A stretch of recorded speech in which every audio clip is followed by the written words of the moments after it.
Uh, sorry. Hi everyone. It's been a while. Yeah. Recently I've been kind of like slacking on my channel. I haven't been posting much in terms of streams or videos or even shorts, and that's mostly because, well, I've recently graduated, and I'm pretty much focusing on like applications for like jobs, pretty much. So I've kind of like this channel hasn't been a priority for now, at least. Uh, but I am hoping to like release my 100th like video hopefully this week. But knowing me, I'm probably who knows, like I'm not very reliable when it comes to actually like scheduling like videos in terms of like dates. So regardless, in terms of this stream, there is like this probably this one last study that I need to like finish going through. It's like a few pages. Um, that part might be a bit boring, but luckily we're also going to like show you a bit of a preview of the some of the videos I'm going to react to and explaining my like points. Uh, Pretty much, I think the best way to explain it is by playing the guy that I'm going to respond to, and that's surprise a guy that I rarely respond to, Sam Seda. Um, but yeah, let's see this one. Yeah, I'm just going to share right now. We had a lot of fake success. Yeah, I hope you can actually like hear that. Let's see, does it? Fudge. Can you guys actually hear it? I'm just gonna like reshare just to make sure.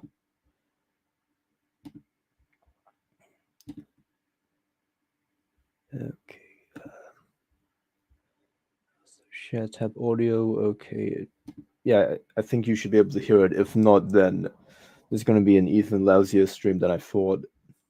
It looked like everything was good, but a big part of it was fake, Sam. Yeah, so they're kind of like debating a bit of like capitalism versus social democracy and stuff, the basics. But then Sam said it pretty much advocates for his system. One of like the main like policies of the American left, the Social Democrats, well, allegedly Social Democrats, and that's higher marginal taxations. You've heard of the top marginal tax rate of 90% on incomes. Well, I'll let him explain. Had a lot of fake success the last few years. Well, I mean, look, I'm just measuring on, again, the way I view things is what's going to make things better for the most amount of people. And in terms of like, it being in favor of the capitalists, I would also change our tax policy. So, I mean, I would claw some of that back, quite a bit of it back. What would you do? I would return to the tax policy when we had the greatest, sort of the widest economic expansion shared by more people as a percentage of our population than any other time in this country, which was in the 50s and the 60s. And I would return to the tax rates more or less there. So your top. Of course. So when he says greatest economic expansion, sorry, I just saw a meme of like Andrew Tate. Actually, you know what? For like just for humorous purposes, let me just do a small detour. Apparently, we just do a small detour of like sharing this Andrew Tate clip, because why not? Let's see. I haven't even seen this, but apparently, let's see. So Andrew Tate talks about his time in solitary confinement. There were tears that ran down my face, but I did not cry. Okay, okay, that's interesting. Very difficult for me to go through life saying I'm the top G, I'm this, I'm that, speak about mental resilience and mental toughness, and then the second I'm thrown inside of a solitary confinement cell, cower out. I'm not that person. There's some other people who talk about mental toughness and want to give advice, and when bad things happen to them, they end up addicted to prescription drugs. I'm not a coward and I'm not a liar. Okay, that's basically like criticism of Jordan Peterson. Let's go. No, but it would be perfectly natural to be emotional in that scenario, and there's no respect to Piers Morgan there. No shame in admitting that. I was emotional. I missed people. I missed them. and I knew they missed me. So I felt a strong sense of But missing. you cried. There were tears that ran down my face, but I did not cry. I mean, that's crying. Very difficult. Okay, I guess maybe Andrew Tate meant that, like, while there may have been tears going through, like, he didn't like maybe scream or like, whimper or like how, well, maybe not scream, but like, make a sound. He was just being silent and so, but that this is probably like the actual like toxic masculinity that like lefties are talking about, like this idea of just trying to like commit annoyingly, like in a cringe way, to like, not showing any emotion or like weakness, which I know is just, or at some point in his situation, it would be reasonable to show like some weakness. He was in prison, like, regardless. This isn't an Andrew Tate stream, and I don't know, some of you might, I don't know, maybe it's just a small detour. I'm hoping none of you mad about me just like playing that, but mostly because it would probably take the focus away from my stream. I mean, the point of the stream, which is Sam Seder and like, a bit of Anna Kasparian. And the Anna Kasparian part is a tad bit clickbait, but she's there for a reason. Okay, but let's see, fudge, what? Trying to think. Sorry.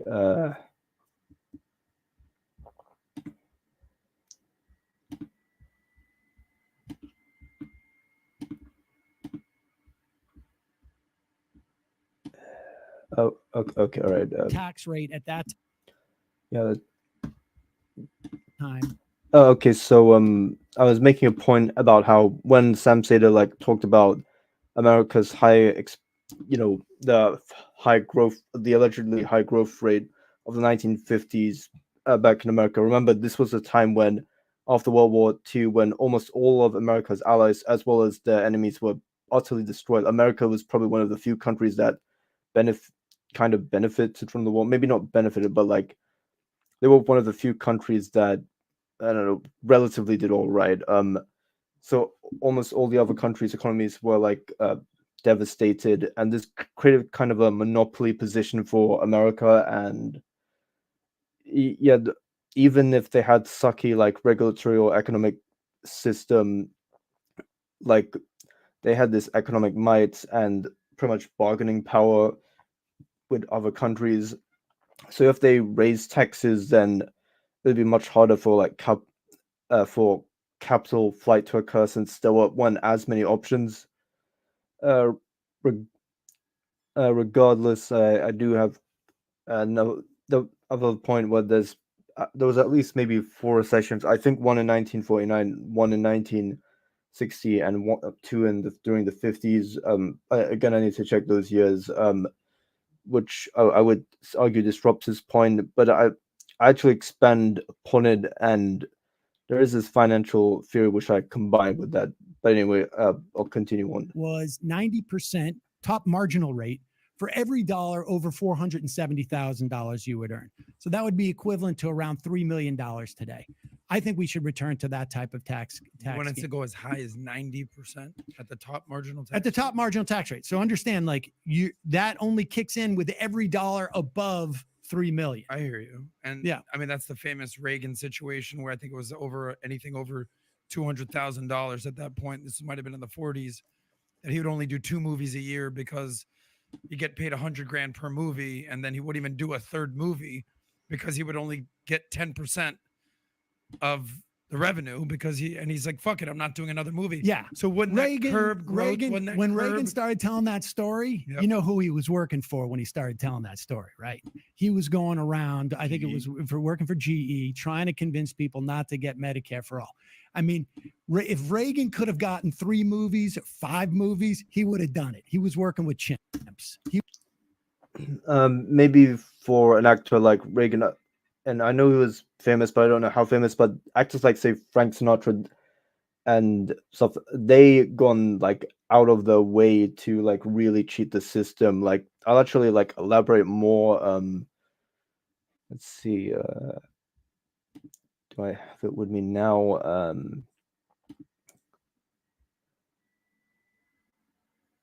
Okay, so maybe I should open my PowerPoint.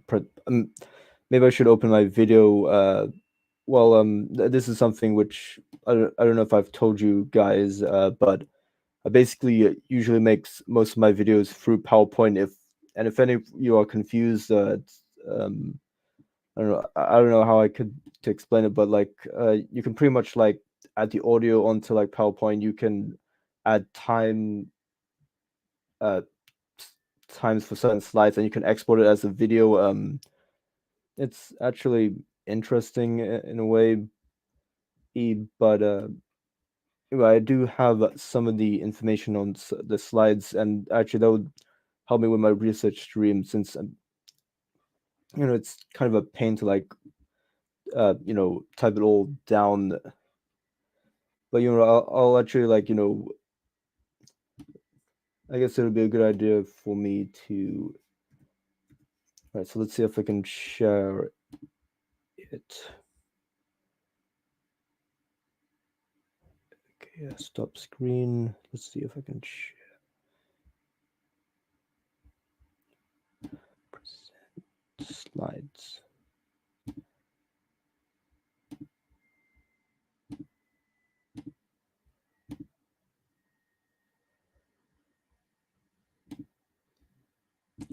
Okay, good. I can share. All right, good. All right, so I'm hoping you guys can see that. All right, sorry. So, this is an article from the LA Times, how a 91% rate sparked the golden age of tax avoidance in 1950s Hollywood. If you're interested in the article, I can, send it to anyone who's asked, but, it's going to be a source in my video anyway. All right. So let's start. So back then, the wealthiest people in the US were not corporate executives or baseball players. They're talking about 1950s America. The Lassie group made so little, they usually had to work during the off season. Yeah, so again, not corporate executives or baseball players. So rather, they were entertainers, or actors. So these people would be like the 1%, like maybe the Jeff Bezos, the Elon Musks of the world, that at least of America. In 1958, for instance, the chief executive of the U.S. Steel, Roger Blow, made around $300,000. Frank Sinatra made closer to $4 million.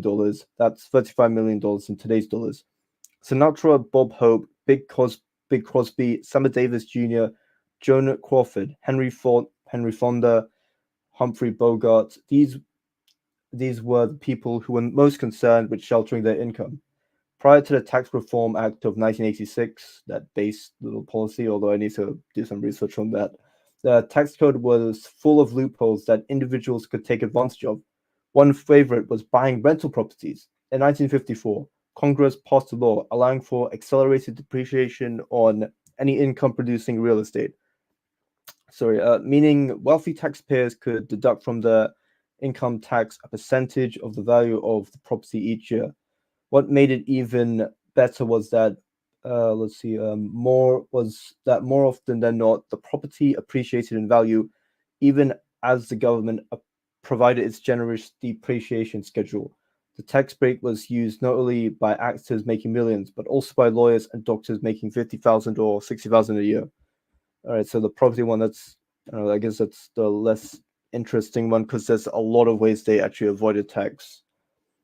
Another common practice was to push income generated in year one into years 2, 3, and 4, and beyond. That's just funny to me. Like, all right, so basically, the way they do it was that if they made a movie, they got $500,000, which they'd be put in a high tax bracket at that time. Then pretty much, if they made $500,000 at that time, then pretty much they'd be put in a high tax bracket a lot of their income, or maybe all right, let's give an example, $1 million. Then a big chunk of that would like be taxed at 90%. So this would be a problem for them. However, I don't know exact marginal tax rate system back in the 50s, like in terms of numbers, but let's say, I don't know, 50% for any income above like in between like $100,000 and $500,000. If they were like paid like, or if or if the like film or movie made them $500,000, then they could ask the company to pay them $100,000 per year, and that income will be affected at a lower marginal like tax rate. It'll be taxed less because they won't reach the like marginal tax threshold. So yeah, William Holden was signed by Columbia Pictures to act on the bridge on the River Kwai. The company agreed to give the 39-year-old actor 10% of the gross profits. To keep his taxes down, Holden insisted that Columbia pay him no more than $50,000 a year. The movie, of course, was a huge hit, with the domestic box office receipts exceeding $27 million. It might seem that Columbia got the better end of the deal because Holden would be long dead by the time the money was finally paid out. Also, inflation would erode the value of his take. But if Holden had taken his $2.7 million in one lump sum, he would have wound up putting less than $300,000 in his pocket thanks to the 91% marginal tax rate. By taking $50,000 a year, Holden greatly increased his chance of being able to take home significantly more. Yeah. There were two other tax loopholes favored by actors and other entertainers, loopholes that were largely out of reach for the merely well-to-do. The first was the oil depletion allowance. The second was the collapsible corporation. The oil depletion allowance was created by Congress in 1926, meant to give incentives to drill for oil. It reduced the taxable income generated by an oil well by 27.5%. It was, writes Yuxin Willie Tan in the Iowa Historical Review, the biggest tax loophole in U.S. history. Let's see. So among the first Hollywood stars to understand the tax benefits of the oil depletion allowance were Crosby and Hope, writes Tan. They each paid $40,000 in Monty Moncrief, a successful Texas oil man, as well as their golfing partner, for a 25% share in a West Texas venture. Yeah, so basically these actors were like investors in some oil companies, and they got a benefit of those, tax benefits that the oil company got. So for this particular venture, both stars earned $5 million each on their initial $40,000 investment. When the depletion allowance was taken into account, 1.375 million of the 5 million were tax-free. Other Hollywood stars who experienced similar successes in the oil business included Jimmy Stewart, Gene Autry, all these actresses. And if the well dried up, if there was a lot, you could deduct the loss from your taxes. As one oil expert put in that time, if you were in the 90s tax bracket, you're risking only 10 cents on the dollar spent on unsuccessful ventures. In effect, Hollywood was providing the capital that oil men needed to drill wells. So yeah, I find that funny. When you are a group of movie people talking on a set, you didn't know whether you were discussing an oil well or a movie, one oil man said in 1949. Yeah, pretty funny. Although, I'm pretty sure I made that boring. All right, so the collapsible corporation was the other tax loophole Hollywood stars relied on. Whenever they made a movie, they would set up a corporation and have the movie producer pay their compensation in the corporation, out of which they would take a small salary and pay all of their expenses. But why? Because the corporate tax rate was around 50% rather than 90%. Lol. So corporate tax rates were lower than income tax rates. After the star's fee had been paid out, the corporation would go out of business. Lol. Oh my days. Once again, Crosby was a trailblazer, setting up his first collapsible corporation in 1937. Soon enough, every star in Hollywood was following suit. Sinatra gave his corporations British-sounding names like Essex, Bristol, Kent, and Canterbury. Why though? Why, culturally appropriating our lovely, British cities? Americans are offensive. Some stars would sell stock in their corporations to the movie company, so they could take their fee in the form of capital gains, which had a maximum tax rate of only 25%. Yeah, apparently, according to PSA Sich, the capital gains tax rates were very low, which is interesting. Which, and apparently it's because it was to encourage investment, which, is consistent with Sam Seder's philosophy in a way. Actually, I need to go back to him. At one point, the IRS and Grouchy Marx and his producing partner arguing that the $1 million they received from NBC, which aired the show You Bet Your Life, should be categorized as income, not capital gains. Luckily for Grouchy, the courts disagreed. Lol. In the mid-1950s, Congress did pass a law aimed at putting a stop to the use of collapsible corporations. But the law itself had a loophole. If 25% of a corporation's income came from a different industry, then it was legit. You can guess what the stars did. They merged their oil business and their movie business into one corporation. Smart, lol. All right, so last slide. If any of you guys were bored, marginal tax rate was 90% or above. But it's not right to say the high tax rate didn't have an effect on economic behavior. They certainly did. When I asked Gary Giddens, Big Crosby's great biographer, whether the high marginal tax rate affected Crosby, he wrote in an email, in about 1942, Crosby received the mandate to live on a mere $25,000. That's $500,000 in today's money. He was earning close to $1 million, yet always had to hustle to pay his taxes. This fact encouraged him to perform hundreds of troupe shows here and abroad, and to turn down all paid concert appearances, as the money would only go to the government anyway.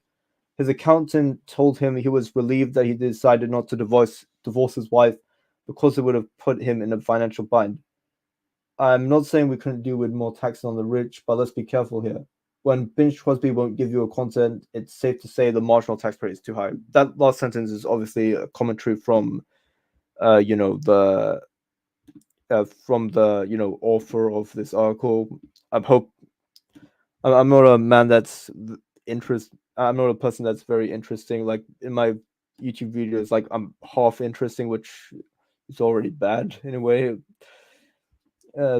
Yeah, but in streams, one of the reasons why I love other people to like join is because they're way more interesting than me. Let's just be honest here. Right. Let's see. So, okay. So let's continue. He would have been happy to do that for his career. Doubt it. Like with the evidence I gave, doubt it. Believe me. So believe me. What's the top marginal tax rate right now? 39%. What is it? I think right it's now? 37, 39%. So you're in favor. I will say this though, just to finish up that Reagan story. I will say this to you. I remember being in LA, and taxes top line had hit whatever the all in was, 57.5. I don't know what the number was. University. Brownback they made him a Republican controlled Kansas legislature. The theory I'm on YouTube. I think we put it on Rumble. I think we're also on Twitch, and all over. I know the left like talks about certain stuff like the Kansas tax cuts, which is like a topic I'd want to like look into. Apparently, Reason like TV did a response, and someone did a response to like Reason TV. I guess I'd like to analyze all of that. I guess to see whether the tax cuts like failed. Apparently it did, which is why maybe we need to focus more on like indirect taxes rather than like income or like corporate taxes. But that's for like that's a debate or discussion for another day, I guess. But anyway, Sam said like elaborates further on his point. Place. Okay, so let me ask you this question: if YouTube took their AdSense from 55 to 15, would you continue creating content?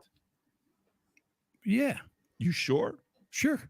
You'd continue creating content. I wasn't doing YouTube for a long time. How do you make a living today? I have membership. That people pay. I get ad revenue from different places. Okay, so let's just say the membership that you get from Patreon or whoever it is. Okay, what if their fees went from them keeping 5% to 60% to 90%? Would you continue creating content? I mean, I would probably have to cut back if there was that. Exactly. Well, but that's only because it's such a big change. No, because that's the part about incentive, Sam. So your audience gets to enjoy you. I'm not saying we'll cut the revenue for these businesses. I'm saying that the amount of you have no choice though, because you're paying these guys. You need the revenue. No. I'm not suggesting we cut revenue for businesses. What I am suggesting is after that revenue comes in and we divvy up and I have my net profits, then my taxes would go up. But I will say this, like if, let's say the taxes went up Yeah. on me personally, would I stop going on YouTube? No. So would you be able to scale it at how many? Yeah, okay. So pretty much Sam's whole point here is, like taxing of. He says that like the reason his taxes won't discourage investment is because it's a tax on net profits, not revenue. And the reason this is important is because profit is basically revenue minus costs. But if you include costs as if you include the investment expenditures as costs, then none of the investment money will be taxed, allegedly. Of course, my argument here is that actually his argument would be that companies would be more incentivized to invest since they'll have like less taxes divvied up in them anyway. Like they don't have much to save for like profits. However, my point is that one, it's better like on an annual basis because companies are taxed on an annual basis. That they save up their net profits, and it gets bigger and bigger because this is what like lefties would call so-called like what hoarding the cash, but they could businesses could like save it for much bigger investments. And pretty much the whole thesis of Sam's argument is that only governments should like make bigger investments, large scale investments, and companies shouldn't have the ability to make large scale investments or be extremely difficult for them to do that. Yeah, but my argument would be, and if any of you guys have watched my stock buyback videos, it was pretty much there's this idea of like older companies and younger companies. Younger companies are more innovative; they have way more investment opportunities. But older companies, while they're more profitable, they have a very low or lack of investment opportunities. And if they do use their money for like investing, then they'll have a much lower return. They may mess up their investments, and it will be a waste of resources of the like shareholders of the companies, of the investors, of the economies, and basically waste. Like I'd argue that Sam Seder's policy would instead encourage wastage of resources, and that's one of the reasons why companies spend more on very highly on dividends and stock buybacks, because they have a lack of investment opportunities. And those dividends or stock buybacks are redistributed to younger, newer companies, which provides these young innovative companies adequate capital for investment. Now, this is just like a general rule, of course. Anyway, and also I guess a company that I want to use as an example of like bad investments or not saving properly is the Young Turks. But this is like allegedly, according to Stephen Michael Davis, well, the Young Turks are like financially struggling because they spend way too much and don't save as much. I'll show you guys and I'll show you guys and some like video clips that Steven has.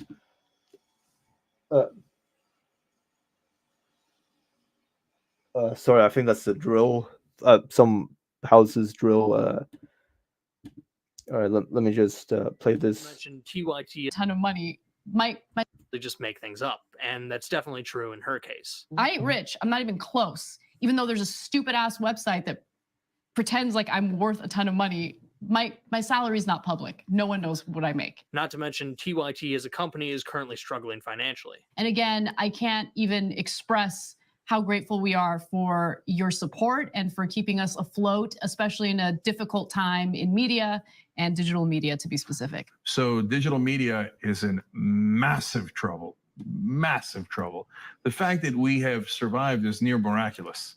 At what point in my career do I get to where I feel like we're safe and we're accomplished and like I don't have to fucking like lay awake at night with anxiety and stress and like, anyway, whatever. This entire video could be rendered moot before too long, as the company could fold soon enough. It's worth noting that now like granted, like I'm doing this on the like on the basis of like trusting like Stephen Michael Davis, which I think consider him like a trustworthy guy, but like in general, the way I do things is like go through direct sources, and I don't have access like to the clips myself, and I don't know if I want to like ask like Stephen for those like video clips, just because I don't think they're that important, because like his point about like according to him that TYT spends too much on investment, that's anecdotal.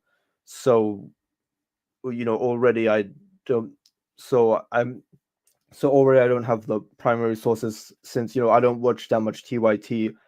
Stephen Michael Davis has like a membership. I'm not going to like buy a membership just to verify, because I'd probably need to watch all those years, a whole maybe a few years of TYT to like verify whether or not, like, according to TYT, they're financially struggling. I do get an impression that they're financially struggling, but that sounds subjective. Regardless, my point is that companies that overspend, maybe due to incentives of like higher taxes on profits, this could lead to bad investment expenditures, which could lead to companies struggling and whatnot. But yeah, I think that's my point. But I guess right now, I want to try and like read like hopefully maybe 2 pages of this. This study is actually no. Let me share this study. Stop screen and share it.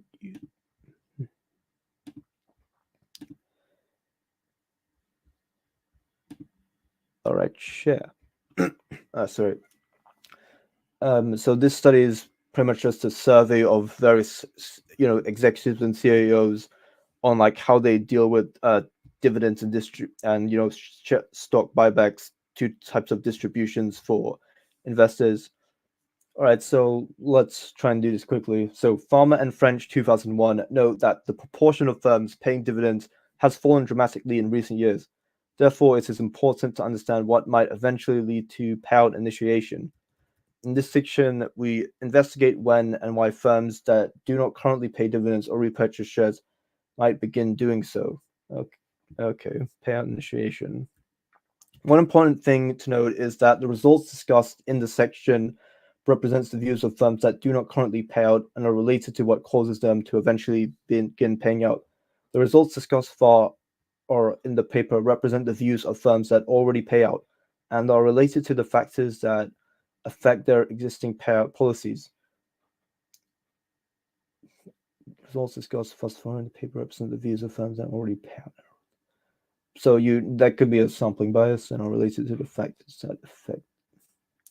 The fact that the important factors in this section are largely consistent with those in earlier sections indicates the pervasiveness of management views about the important factors that drive payout policy.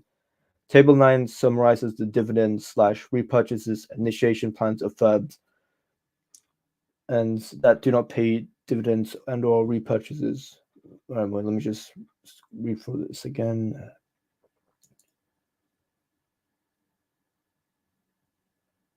Do not.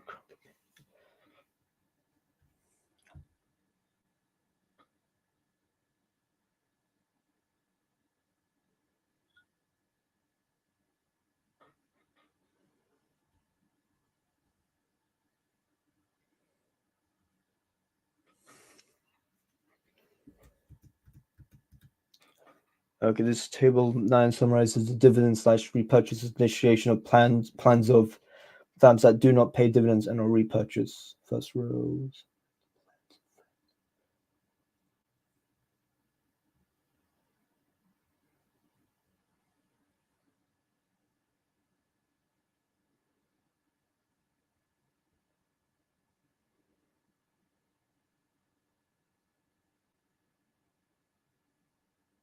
In the first row, we summarize plans.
Let's see. So more than 70% firms that do not currently pay dividends say they may never initiate.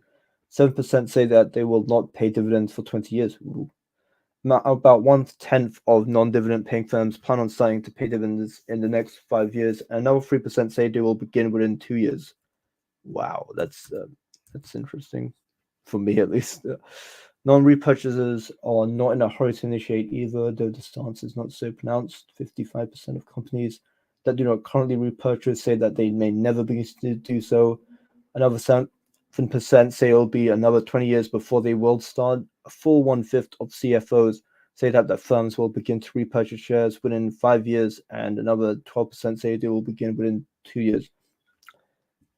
Right, in the third row of table 9, we summarize the plans of firms that, in the third row of table 9, we summarize the plans of firms that neither pay dividends nor repurchase shares. More than half of these CFOs say they may never pay dividends or repurchase shares.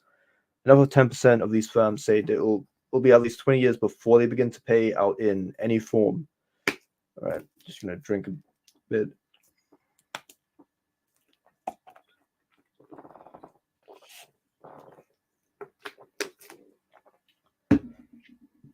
Yeah, I'm hoping no one heard that. All right, let's see. These views hold even among non-payers that we classify as cash cows. Profitable credit rating of A or higher, prospects as medium or better. All right, so okay, we asked about the impact of several factors on the decision to start to pay out or to repurchase. The most important factor affecting repurchase initiation is stock price. 3/4 of CFOs report that market undervaluation of their stock might get them to initiate repurchasing of shares. Yeah, there's been this argument that like companies repurchase share because they think the stock value is undervalued. Maybe that's true, but that's something that I haven't done much research on. Let's see. This is particularly true for low P/E stocks. I should know what P. I do know what it stands for, but like what it's price equity or my days. I do finance. I should know this. P's. I'm just forgetting the PE ratio. Yeah, price to earnings ratio. That's it. Yeah, the price earnings for a stock is computed by dividing the price of the stock by the company's annual earnings. Yeah, it's a very significant like measure, at least for stuff like investment management, which I'm hoping to like get into. Okay, so this is particularly true for low price over earnings stocks, 88%. In sharp contrast, only 38.7% of executives report that market valuation of their stock will lead to dividend initiation. Yeah, there's sometimes a big disparity on views between dividends and stock buybacks for these CEOs in this study, which I guess it kind of shows that like dividends themselves aren't maybe always a decent substitute for share repurchases. They're all right, but like depends on they're both like different things and they have different uses. There are similarities, but like you can't just ban stock buybacks and expect dividends to fulfill or all the same functions of share buybacks. Market undervaluation is more likely to affect dividend initiation for small, highly rated firms. In order to convey information to investors, 59.7% of executives say that they might begin to repurchase if the market is not fairly valuing their stock. In contrast, only 39.2% say they would initiate dividends to convey information. This is consistent with what we have found about conveying information discussed in section 5.4.1. Surprising because the flexibility of repurchases would seem to make them a less viable means to convey information to outsiders. Yeah, that's surprising because when they talk about flexibility of repurchases, they mean that like repurchases on like taxed, or at least they're taxed lower than dividends. They're taxed now thanks to Biden's Build Back Better, but like before there was like no tax. I know there's 1% tax now, but like there's been push for a 4% stock buyback tax. I don't think they've applied that yet, and I'm not even sure if that would pass. But anyway, let's see. One half of CFOs told us that they might initiate repurchases in an attempt to increase earnings per share. Okay. Oh well, that's and an even larger proportion of firms that feel their prospects are good say so. Yeah. So this is the argument that lefties argue that this has perverse incentives. But the thing is, remember, earnings per share, that's basically like, the company's profit over the number of shares. And earnings per share will only go high if, the company's profit increases. And, let's see, the point of stock buybacks is to, remove cash since they don't have any decent investments. If they don't have any decent investments, since then, their company profit won't be affected that much. However, if a company does have decent investment opportunities, but they made a mistake and did a lot of stock buybacks, then it's possible that their company profit might maybe it might fall. And let's see. In this case, a stock buyback would be bad. So it isn't it's not necessarily market manipulation or earnings per share has perverse incentives. I'll explain it more in my video I'm hoping to release this Sunday, but again, no promises yet. Similarly, half of the firms say they might initiate repurchases to offset earnings dilution. Having extra cash or marketable securities is the second most important factor affecting payout initiation. 3 in 5 firms say excess liquidity is an important or very important factor that might lead to repurchase initiation. Yeah, that I think that's linked to a lot of money for lack of investment opportunities. A statistically smaller 45% say that extra cash might lead to dividend initiation. The effect of cash on repurchases is more important for low growth firms. Aha, yes, yeah, that's my point.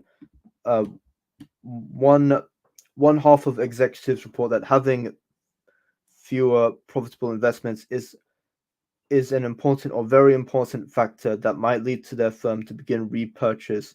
Similarly, half of COOs report having fewer profitable investments might lead to dividend initiations. Okay, yeah, but yeah, this is basically my point. All right, so yeah, I guess we'll finish off with these last 2 paragraphs. These results are consistent with firms planning to initiate payout to avoid possible agency problems that could occur in the future, where free cash flows will accumulate. However, when we directly ask about this possibility, very few companies, 9.3%, report that they might initiate dividends to reduce cash and instill discipline into their firm's decision making. Likewise, only 14.5% state that they might initiate a repurchase program as a form of self-imposed discipline. Yeah, so I don't know if I should bother explaining this since I'm not going to use it in my video, and yeah, I'm pretty sure a lot of people that were watching are kind of bored now. Yeah, no one's watching right now, which fair enough. It's just a stream. My streams don't really do well in terms of views, which is fine. At least not in the first hour, which makes sense actually. Nearly 60% of CFOs report that a sustainable increase in earnings might lead to dividend initiation, the most popular dividend initiation factor. Ooh, okay. This view is particularly prominent among new CFOs at low growth firms. In contrast, though not statistically different, a similar 46.8% report that a sustainable increase in earnings might lead to a firm starting repurchases. Conversely, a temporary increase in earnings is not likely to lead to a dividend. Okay, so all right, okay. Or repurchase initiations. These initiation results are consistent with our Lintner discussion in section 4. That section analyzes payout policy among firms that already pay out. Okay. Let's see if all right, so yeah, so All right, good. I made some decent progress. Read a few studies and sources. Thanks to anyone who did watch. But I'm pretty much done now. Thanks for watching. I'm hoping to release my video this Sunday, but no promises. And see you later. Bye. Bye.